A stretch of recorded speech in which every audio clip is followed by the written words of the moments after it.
Saludos, bienvenidos a Secuencias en 24, el programa de cine del canal 24 Horas. Hoy dedicado en su primera parte a un mito del cine español, Luis García Berlanga, que cumple el centenario. Vamos a dedicar 2 programas y tenemos el gran lujo de tener ni más ni menos que a su hijo José Luis Berlanga para que nos desgrane un poquito más cómo era el gran Berlanga personal, director, pero sobre todo persona.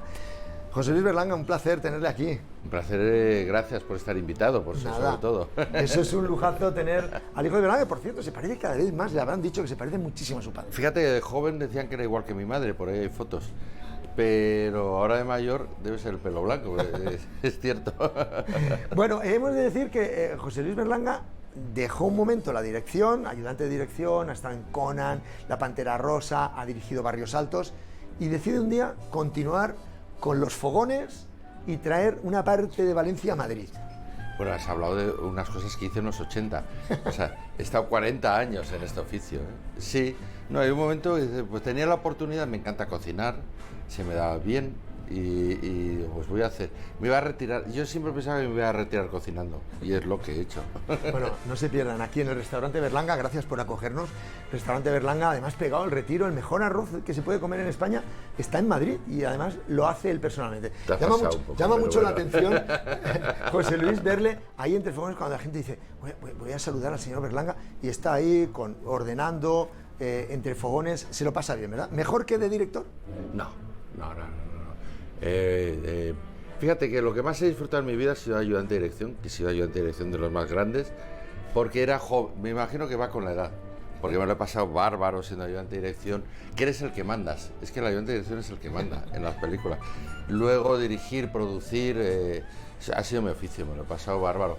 Y aquí también, porque me encanta cocinar, me gusta mucho. ¿Es mejor llevar este equipo de gente que el de una película? ¿Hay más caos? Es lo mismo, o sea, es organizarte bien, tener buenos jefes de equipo, que esa es la base, tener unos buenos ingredientes, un buen guión, tener unos buenos actores, un buen arroz, unas buenas gambas, y luego tiempo y cariño. Y un buen público que tiene, sabemos que viene por aquí muchísimos compañeros. Pero el público, ya sabes, tanto el del cine como el de te lo tienes que ganar y no sabes además cómo va a responder. Sí, tengo la suerte de que tengo un buen público, pero algo habré hecho bien, ¿eh? Muy bien, les recomiendo que vengan aquí al lado del Retiro, restaurante Berlanga. Ha sido además el creador y director de una serie mítica en televisión española que era Villarriba y Villabajo. Bueno, es que yo hacía publicidad y entonces hice un anuncio de Fairy de Villarriba y Villabajo que era de Procter & Gamble y yo de niño, ninguno se acordará, ni tú, me acordaba Lucille Ball, que era un show que me encantaba. Ya lo producía Procter & Gamble. Y la radio, eso que se llaman los jaboneros, era Procter & Gamble.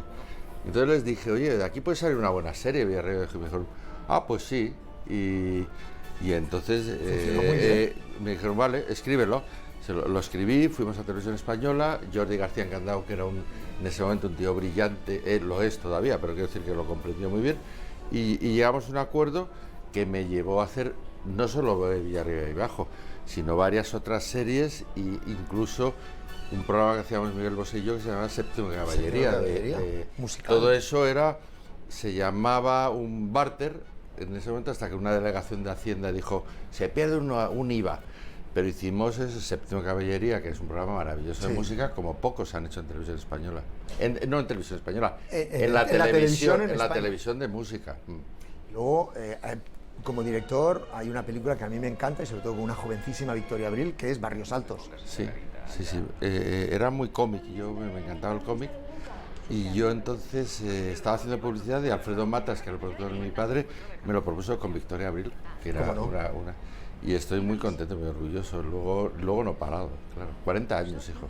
40 años, que se dice pronto. Y ahora disfrutando todos con sus arroces aquí en Berlanga. Bueno, aquí tenemos una muestra, porque vamos a hablar de Luis García Berlanga con su hijo, el hijo mayor. ¿Cuál es la película de todas las que hay aquí, que están todas, que más le gusta a José Luis? Mira, ahora está muy de moda, o sea, los críticos creen que todo tiene que ser sublime, ¿no? Entonces, Bollero, que es amigo mío, no sé, Plácido Verdugo, no sé, pero aquí está en todo su cine. Bienvenido es una obra maestra. Lo es. Una obra maestra. El Verdugo es una obra maestra, es de un genio. Pero a los que nos gusta el cine, bueno, tienes la vaquilla, tienes las que yo catalogo como las mejores, pero la que nos gusta a la gente de cine es Plácido. O sea, Plácido no solo es una obra maestra, es una obra en estado de gracia. O sea, lo que hacemos, los que hemos hecho cine, pregúntale a Trueba, a quien quieras. Manuel Gutiérrez Zagón dice que es un manual de dirección. Es que es magnífico. Tú la ves una vez, una segunda, una tercera, una cuarta, y no paras de descubrir cosas. A ver, las damas, ¿dónde están las damas? Las damas de la comisión, ¿dónde? ¿Y ese pasamontañas? Me lo dieron en la guerra. Estamos hablando con José Luis Berlanga en su restaurante, al que agradecemos enormemente que haya tenido la gentileza de acogernos, con este fondo tan bonito de fotografías particulares y de libros, muchos libros de la colección particular de su padre. Tenía una colección de libros eróticos maravillosa, y esa la subastamos y se la quedó un suizo. Curiosamente, por hoy en día los libros no interesan a nadie y el erotismo menos, porque ya no hay mundos secretos. Claro. Ya no hay, o sea, es todo muy explícito, ¿no? Lo que era la literatura erótica que te permitía, yo creo que tendrá un resurgimiento. Y el resto, joder, pues tengo 13.000 libros de mi padre y dije, lo voy a poner, y además a disposición de quien quiera llevarse algo, porque tengo todavía 90 cajas llenas de libros. Madre mía. Usted me dijo un día, es que se llevaba todo, era como un síndrome de Diógenes lo que tenía. Tenía un Diógenes absoluto, o sea, entrar en el estudio de mi padre no se podía entrar. Hubo un día que mi madre dijo, ya no se limpia más el estudio, y estuvo 20 años sin limpiarse, porque iba almacenando y almacenando, aparte de todo lo que es su vida, que es lo que está en las cajas de la Filmoteca, donde llevo 4 ministros negociando, porque es un archivo muy potente, y Berlanga, yo creo que más que cineasta es uno de los intelectuales más importantes de la historia de España. O sea, ya no es, el cine es un arte moderno, hace 100 años, pero lo que cuenta en Plácido, lo que cuenta el Verdugo, no solo el narrador del siglo XX mejor que la literatura, lo que ha habido en literatura, sino un intelectual y un señor que está contando el problema del individuo frente a la sociedad, como para llegar a hacerte verdugo, para tener un piso de protección oficial, para tener tu familia, un sitio. Yo creo que eso es de un genio que trasciende a lo que es el arte cinematográfico, ¿no?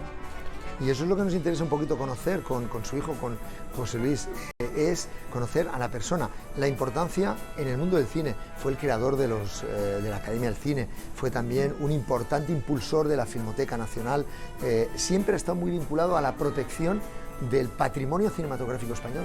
Sí, no, mi padre, que está considerado un vago, un señor que nunca paró, y además un tío con ideas brillantes, y dentro de ese gran pesimismo que refleja su obra, él era un gran luchador, un gran optimista, no sé cómo decirlo, bueno, él siempre dijo que la contradicción era forma de vida, ¿no? Sí, y la mejor definición sobre él, pero él es un gran pesimista y al mismo tiempo es un señor que no para de pensar que se puede mejorar.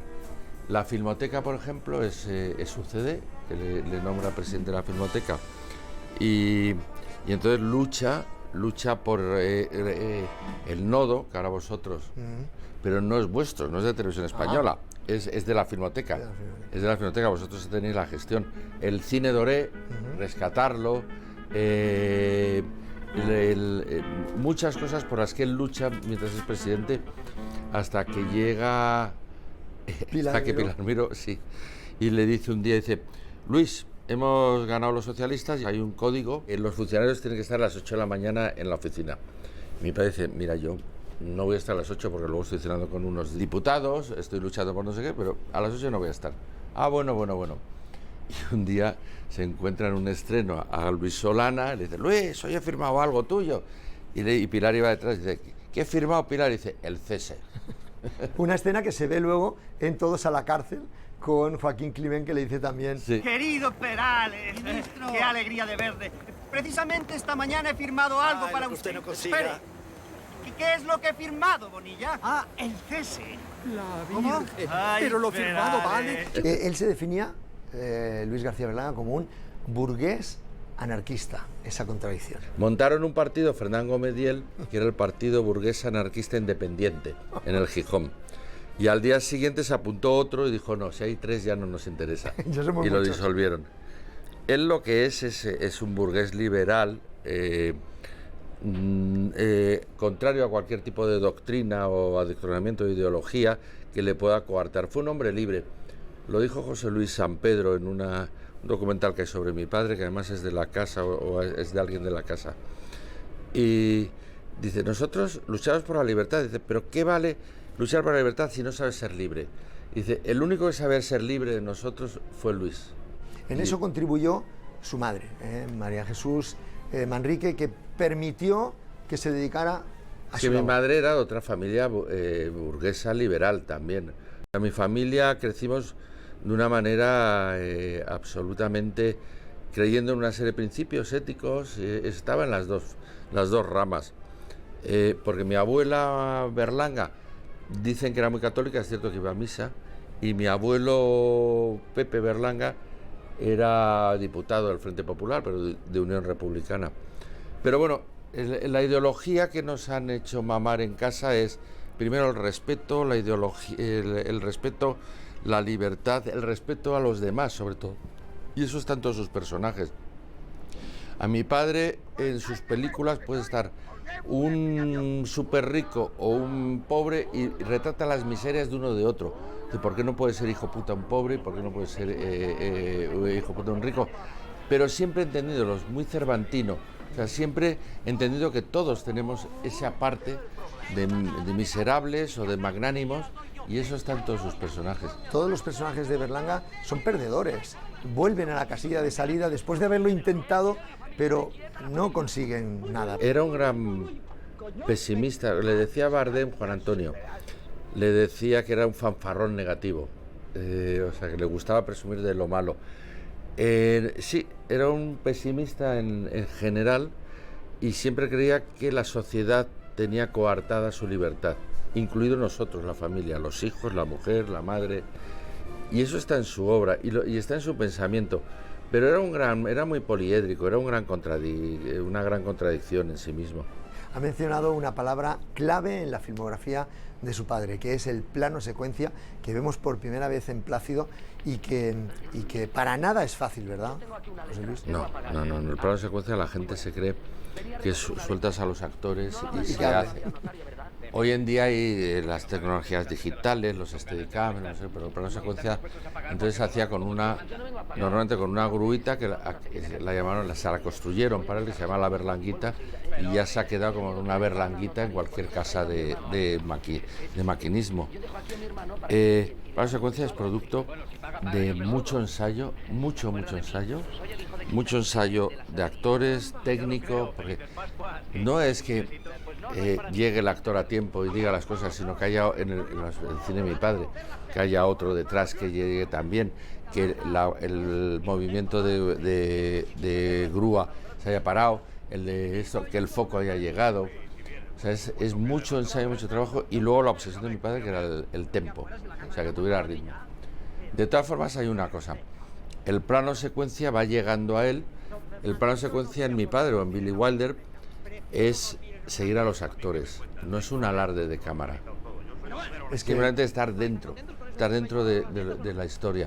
Se va llevando, y esos actores, pero es un día de ensayo y un día de rodaje. Usted ha sido ayudante de dirección en algunas películas, no solamente con su padre, donde estuvo en La Vaquilla, con Stephen Frears, con Blake Edwards, con John Milius, y con su padre en concreto en La Vaquilla, por ejemplo.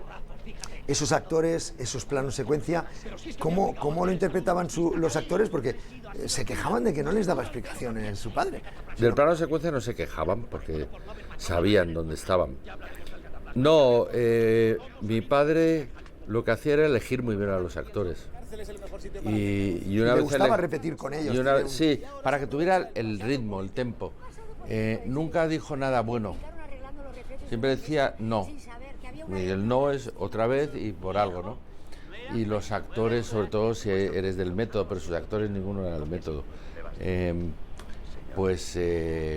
Y los doblaba además, porque odiaba... Hasta Patrimonio es la última. Patrimonio es la última que se dobla. y era difícil la labor de doblaje de todo un elenco. De hecho, una de las razones por las que le preguntaban, ¿no ha triunfado sus películas fuera? Es que es muy difícil subtitular a 8 personas a la vez. Pero fíjate, eso es una cosa que se repite mucho ahora. Es cierto que un gran problema es subtitularlas, ¿no? Subtitularlas porque se hablan varios, no sé, tienes que tener muchos subtítulos, resumirlos, poner un color para cada esto. Pero el otro día en una exposición en Valencia, en el MUBIM, vi una cartelería del cine de mi padre de Checa, Húngara, Alemania, Estados Unidos. O sea, que mi padre en los años 50, 60 sí fue una persona, un director muy conocido y muy importante. Fue jurado de Cannes 2 veces, de Venecia, aparte de sus películas ir a los festivales. O sea, que era un grande del cine. Tenía éxito internacional. Sí, era un grande. Cierto que es un cine no difícil de entender, porque yo tengo un amigo en Düsseldorf que es catedrático, y el trabajo de fin de carrera es subtitular películas españolas que no se hayan visto. Y me ha invitado varias veces. En los últimos 10 años ha hecho 3 películas de mi padre. Y no sabes cómo se ríen los alemanes con los subtítulos. Pues yo no sé si estará bien hecho, pero se descojonan. Yo no entiendo nada de alemán. Pero estás viendo Los Jueves Milagro y la gente se está riendo. Las cascadas no se tocan, niño. Que era Luis Varela. Luis Varela. El niño de las cascadas no se tocan. Y por ejemplo, los actores, usted los ha conocido, ha trabajado con algunos y sobre todo ha vivido cómo trabajaba su padre con los actores, y tenía un elenco, un reparto ya establecido. Por ejemplo, uno que ha trabajado mucho es José Luis López Vázquez, Alfredo Landa, no tanto, pero Luis Escobar, Agustín Domínguez. ¿Cómo eran ellos y cómo veían a su padre? Vamos a ver, López Vázquez para mi padre de Azcona era el máximo, pues se había muerto Pepe Isbert. Y López Vázquez es el máximo para mí también. En Patrimonio nos hace una apuesta al equipo, mi padre. Dice, voy a conseguir que José Luis termine un plano de espaldas. Y perdió la apuesta. ¿Por qué no? José Luis era un genio, López Vázquez, porque no. Y logró en el último momento girarse y atarse un zapato y no sé qué. Para no perder la... Para para acabar la secuencia con él. Eran unos actores que no se habían hecho y que eran perfectos para él. Agustín González es maravilloso, Manolito Alexandre, Amalia de la Torre. Luis Ciges. Ciges era su amigo, Ciges estudió en la Escuela de Cine, era director. Hay algunos que son su personalidad, como Ciges, hay otros como López Vázquez, que aportan tanto y dan tanto que... bueno, es que Rafael Azcona y mi padre están subyugados por el talento de López Vázquez. Rafael Azcona, han hecho el binomio más importante del cine español, sí. Y no se entiende el cine de nuestro país sin esa complicidad. Pues se juntaron, yo creo que se conocieron en el Comercial, en el Gijón. Yo creo que mi padre quería haber hecho Los niños, los muertos no se tocan, o El cochecito. Rafael y mi padre, pues con Generación, primero unos guiones para una serie que no se hizo nunca, que dirigió Estel Riegel, Se vende un tranvía, que os lo recomiendo a todos, una serie sobre picaresca de los años 60. Y luego hacen Plácido, ya es una obra maestra. Y es un matrimonio de trabajo maravilloso. ¿Se respetaban entre ellos? Muchísimo, se respetaban, se querían mucho y se aportaban los dos un huevo. Trabajan en las cafeterías, primero en California 47, en Goya, y acaban haciendo las últimas películas en el Rincón del Gourmet del Corte Inglés, que era la Planta Caballeros. Y entonces ahí miraban y veían gente y veían lo que ocurría, y como decían, un señor viene con su mujer a comprar una chaqueta y él quería una, la mujer quiere la otra y hace que compre la otra, y veían como una hora después venía el señor y cambiaba la chaqueta. Porque se fijaban en lo que pasaba. Sí, son los grandes vampiros de la sociedad. Se fijan, vampirizan la realidad, pero la ficcionan. No están reflejando... No es un documental. No. Pero puede ser un retrato, como lo es, de la época. Sí, de la época total, porque nos reflejan los españoles, pero ficcionan. Ellos ficcionan absolutamente todo lo que han hecho. Se fijan en lo que sucede, recortes de prensa. Y se imaginan cómo es por luego, después de no sé qué, cómo va a ser por la noche la mujer diciéndole, eres gilipollas, ¿por qué no has cogido esta oportunidad? Porque eres un tonto del culo. Porque no... y se lo imaginaba. Los diálogos de las películas de Berlanga. Bueno, y hay una frase que está en todas las películas, que es astrohúngaro, que además relata muy bien este maravilloso libro que recomiendo, que es Manuel Hidalgo y Juan Hernández Les, que es el último astrohúngaro, que es Berlanga. Un término que mete como una butad más, como un capricho. ¿Sabes que él era muy supersticioso? Llevaba palillos en todas sus chaquetas. De hecho, se muere, heredamos los hermanos, ¿no? Nos encontramos palillos y bolitas de madera en todas las chaquetas para tocar madera, para poder tocar madera.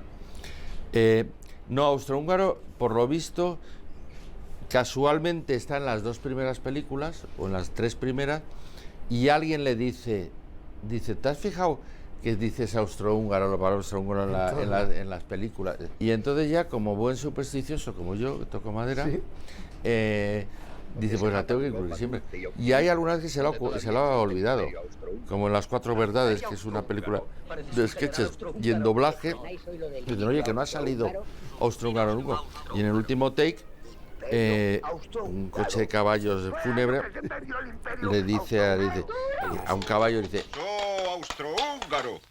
Esto se ve muy bien, este libro que les he recomendado de Hernández Les y de Manuel Hidalgo, que es unos diálogos que mantiene durante 3 décadas Berlanga con ellos dos, y también les recomendamos que complementan muy bien, ¿verdad?, los 2 libros. La verdad que sí. Este de Miguel Ángel Villena, Berlanga, vida y cine de un creador irreverente, además premio comillas, donde de nuevo vemos todo el abanico. Leyendo los 2, junto con el que ha editado Notorious, creo que entenderemos mucho lo grande que era Berlanga. Fíjate, la España caínita. Yo tengo que decir que mi padre se ha sido profeta en su país, y en Valencia más. Se le está haciendo unos grandes homenajes, y al mismo tiempo muy querido, muy respetado. Y que todos los libros que llevaban 5, os tú has enseñado 3, pero van 5. Completísimo. Pero se complementan. No es que uno invalida al otro. O sea, como has dicho muy bien, el de Manuel Hidalgo y Hernández Les se completa muy bien con el Villena, este otro también. Incluso el de Luis Alegre. O sea, son libros que dices, si leo uno ya no tengo que leer los otros. No. Porque además dan todas las pistas para conocer a la persona. Te das cuenta lo personaje que era su padre. Personaje hasta tal punto que era un aficionado al fútbol, al Valencia Club de Fútbol, y al ciclismo, que era capaz de parar el rodaje de Moros y Cristianos para ver la etapa de Indurain en el Tour de Francia. Hombre, claro. El Tour ha sido lo más... El Tour, bueno, en mi segunda boda estaba ya el concejal y mi suegro, que era muy... Y mi padre no aparecía, y es porque el Valencia estaba jugando un partido de fútbol.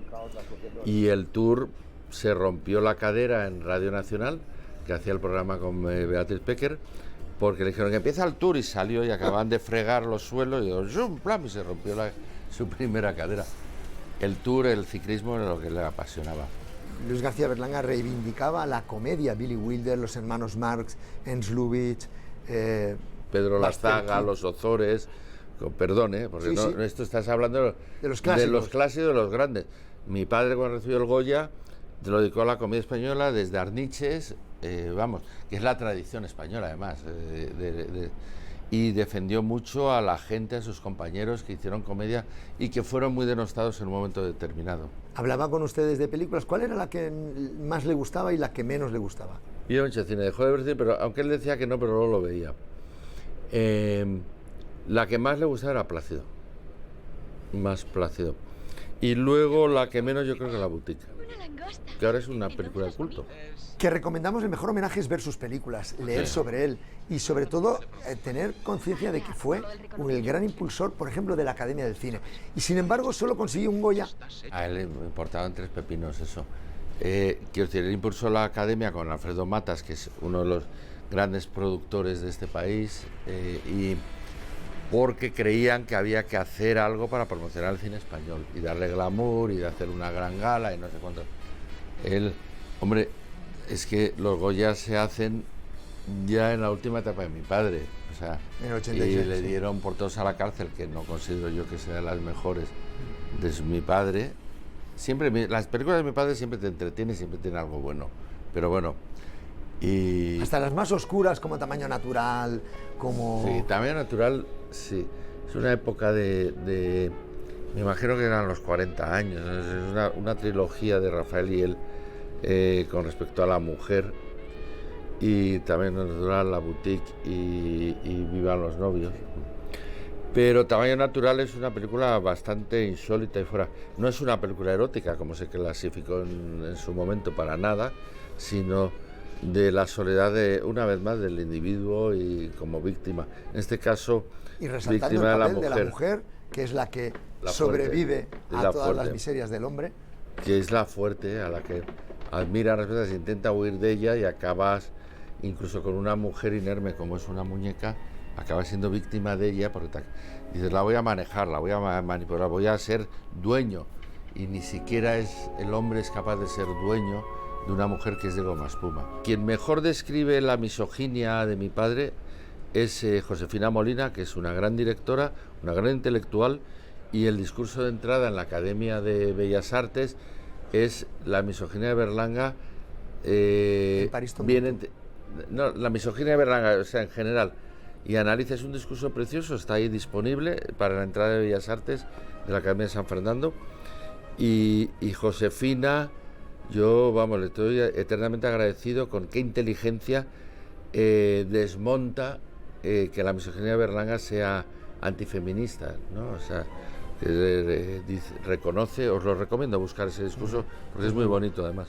Es muy bueno. Para decir que lo que tiene es un gran respeto a la mujer y se siente sometido por la mujer, no es una misoginia machista en absoluto. Fue un buen padre, Luis García Berlanga, con ustedes, con Carlos, con Jorge, con José Fue un Luis. padre maravilloso, disfrutamos con él, nos enseñó muchas cosas y muchos principios. Llevar el apellido Berlanga es un honor, ¿verdad? Vamos, ya te digo. Además se parece cada vez más. Ya te digo. Él decía que nunca iba a morir, que él no quería morir, que de hecho le preguntaron, ¿cómo me gustaría morir? No muriéndome. Él no creía en el más allá, entonces sí creía en la vida y en la cabeza y en la inteligencia y en la imaginación. A mí me hizo prometerle que nunca le tendría que desenchufar si estaba en una...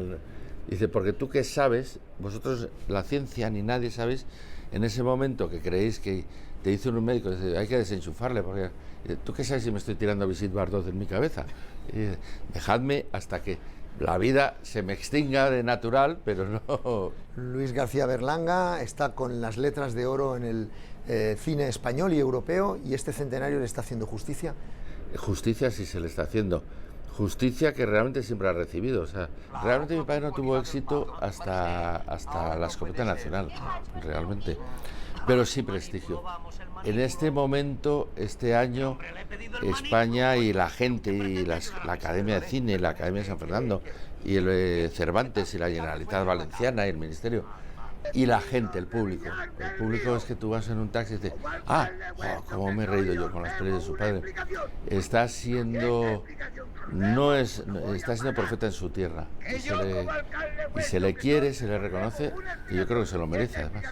Aconsejamos que lean libros de Berlanga, que vean sus películas, que se caigan por aquí para, aparte de comer muy bien, tener una charla con su hijo, con el gran José Luis Berlanga, y sobre todo que vayan a ver estas exposiciones que ha dicho, no por toda España. Nosotros vamos a hacer un segundo programa donde vamos a hablar de las películas, las anécdotas de las películas en la Real Academia de San Fernando, donde hay una exposición magnífica que se llama Berlanguiano, Luis García Berlanga, con homenaje en este centenario, y donde Esperanza Claver ha hecho un sensacional trabajo de intentar poner orden al caos berlanguiano, que no era fácil. Y si me permites una recomendación, aprovechando el año de Berlanga, está ocurriendo por toda España, en institutos, en filmotecas, en cines, es ver el cine de mi padre en pantalla grande. Porque todo el mundo, incluido tú y yo, lo conocemos de la televisión, la mayoría de las películas. Y no sabes cómo cambia ver Plácido en una pantalla grande. Y absorberte con esa música. Sí, y verlo todo, los términos, los no sé cuántos.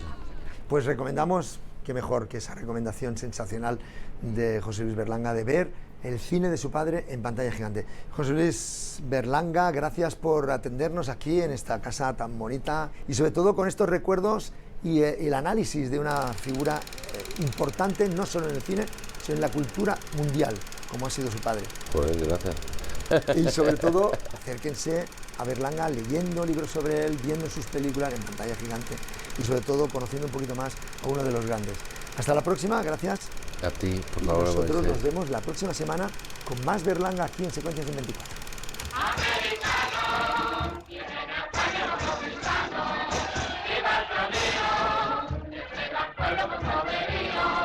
Poder, y Michigan, y Michigan, y